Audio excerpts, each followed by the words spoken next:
G Code Volume 10, talking about ego. Like I always start these with, as a black man in America, you're going to have to be able to show you're a gangster and you're a gentleman.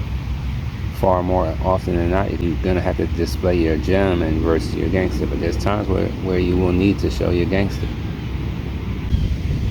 Over time in your life, you want to develop the wisdom and the decision making so that you know when to do which at what time and properly assess the situations. All right, ego.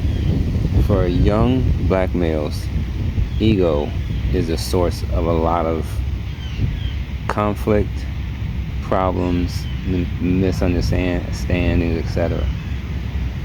And the reason for it is because your ego is what you perceive to be what people see you as.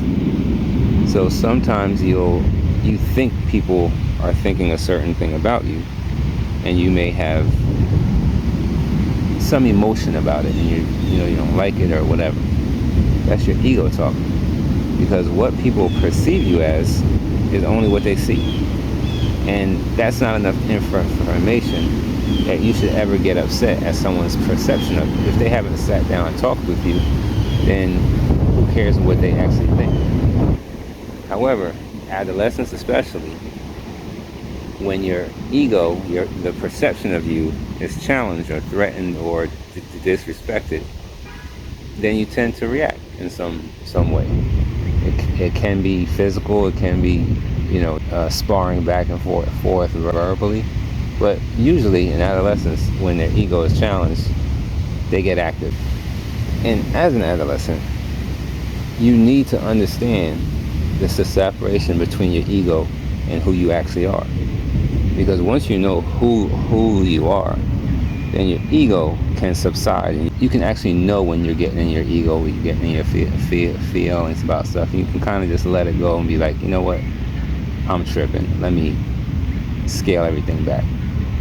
And that's the whole beauty of like maturing and growing, is that when you're able to see your own ego and know that that's happening, and be like, all right, I'm not going to engage this. This isn't what I'm supposed to be doing. This isn't showing me at my best self, and it sure ain't helping me grow.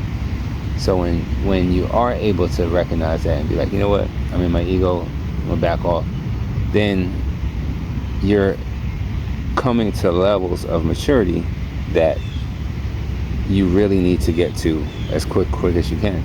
Because being able to control your ego is one of the most masterful things that any person can do about themselves. Like knowing the way that you think people perceive you, and knowing the way people actually do perceive you, and then knowing what you are, being able to separate those and not have any feelings about it.